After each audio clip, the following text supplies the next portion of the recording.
Hi, my name is Lydia, and today I'm going to be talking with you about my action research project that I conducted this last semester. Now, the first step of the action research is to identify a problem. The last couple of semesters, I have been offering homework help and some fun after school activities to a child. However, due to recent COVID-19, the child's parents decided to put them into remote learning, which is an online instruction platform that is offered by public and private schools. Now, with this shift, the child's parents had me tutor this student and offer help whenever the student had questions or to provide guidance to act as that overseeing figure. Now, when I got to see this up close, I noticed that the child particularly struggled maintaining focus and attention while working on their instruction. Particularly, this remote learning platform didn't have a video where the student called into each class. They weren't talking with the teacher one-on-one. The student was given an assignment at 6 a.m. and they had until midnight to do it. And it was the same way for each content area.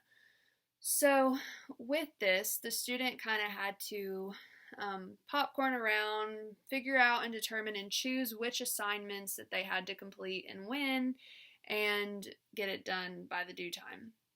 When I researched ways to help increase students' productivity and attention in both homeschool and traditional classrooms, overwhelmingly, suggestions of creating a concise schedule for the student came up.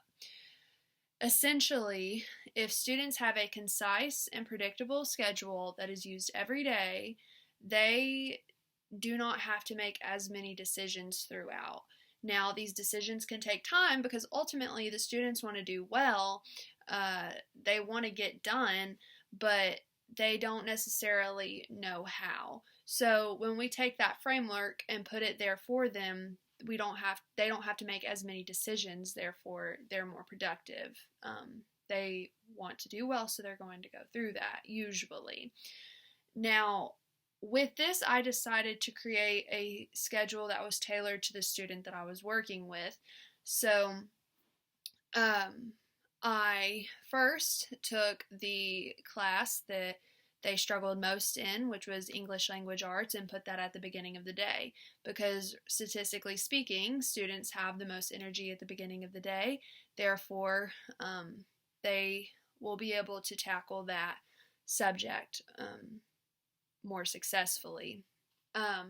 Also, I've included brain breaks and physical activity throughout the day, as well as a lunch break, because statistics show that physical activity helps to improve and maintain cognitive function. So, to measure the results and the impact of this schedule, I decided to create a pre and post survey for both the student and the parent, and then I created a method of an observation so that I could visibly observe the focus of the student throughout their remote instruction.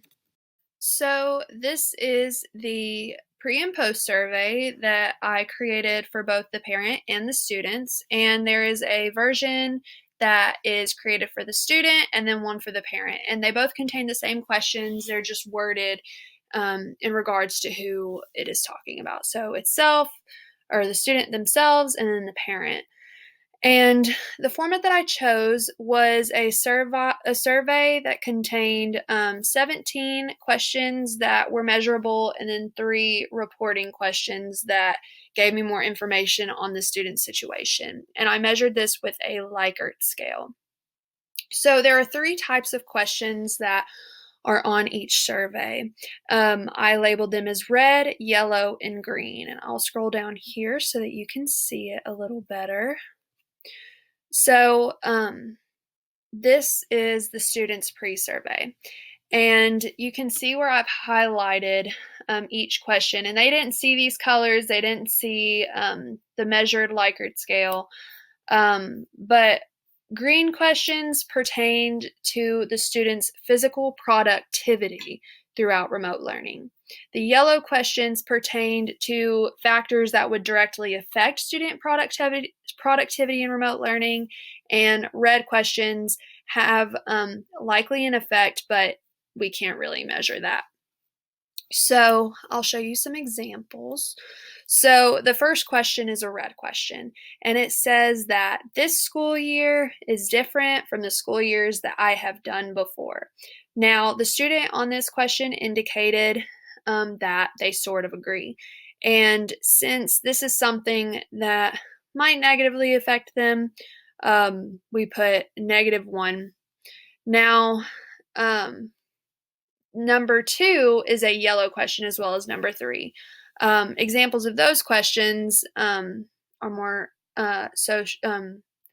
social emotional. So I enjoy remote learning as much as in-person school, or I understand the things we are learning in the lessons.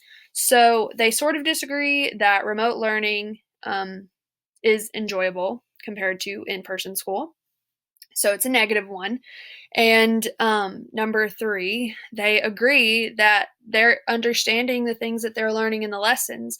So at the end of this survey, I added up all the red, yellow, and green, and I would keep them in separate categories. So, for example, if I tracked 2 and 3, -1 would have been counted, and then +1, so they would have gone to -1, and they would have gone to 0. And then they didn't know for number 5, so I didn't add any number. After I conducted the pre-survey for both the student and the parent, I went to observe the student in their remote learning environment. What this looked like was the student worked at their desk like they normally would. Their laptop was facing towards me, so that I could see it, but I wasn't hovering over their shoulder. I was on my own computer doing my own work, and I observed the student's attention. Now, every time that the student was noticeably or observably distracted, I would mark down that they were distracted. Now, this included spinning in their rolly chair, picking up a bouncy ball, doodling instead of doing their homework, or looking out the window. I would mark a tally down. Now, what I found interesting was within this 1 hour independent remote learning, the student was visibly distracted 24 times.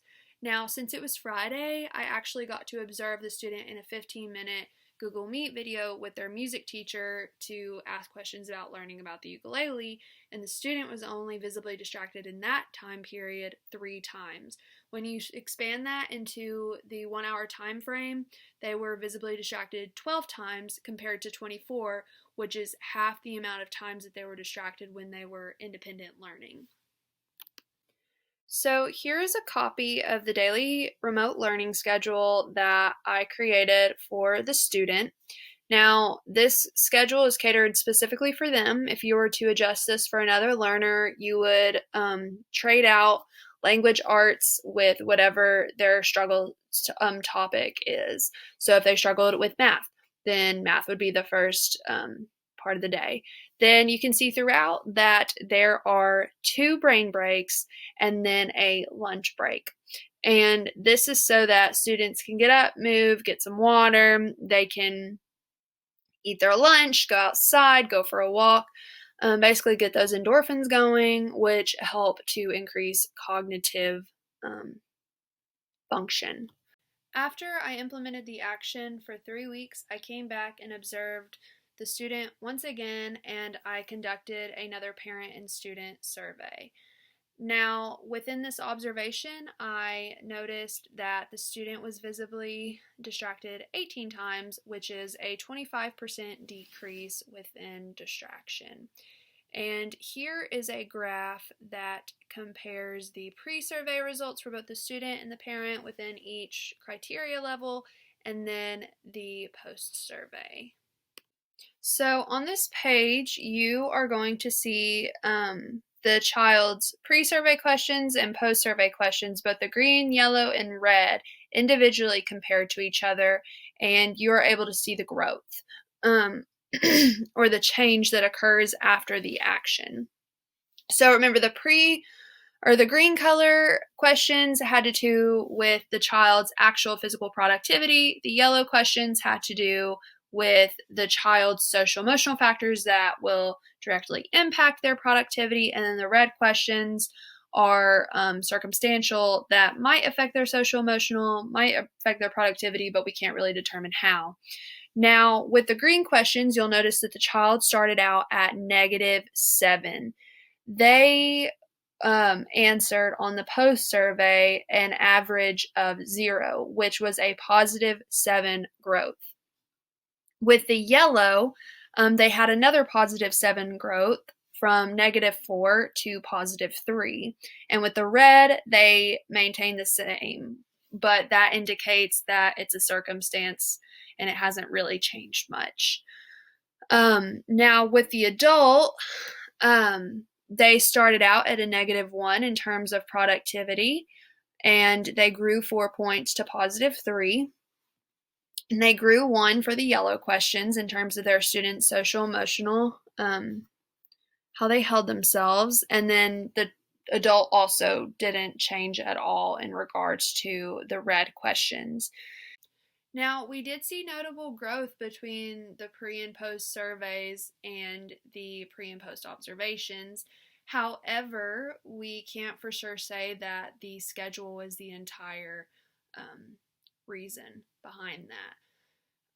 Student morale generally did increase throughout this survey. The student could have gotten more accustomed to the schedule or the general idea of remote learning. They got past the shock of transitioning from an in-person classroom to an independent online learning method, and there are multiple factors that could have affected this positively. It's good that the students' focus increased. I feel that in the future, one interesting way to further this research would be to see how the teacher themselves can modify different assignments to cater to students' attention and learning styles more through an online learning platform. And I could not particularly do this in this assignment because I'm not a certified teacher yet, but I feel down the road that would be an interesting path to take. So thank you for listening to my action research. I hope you enjoyed it.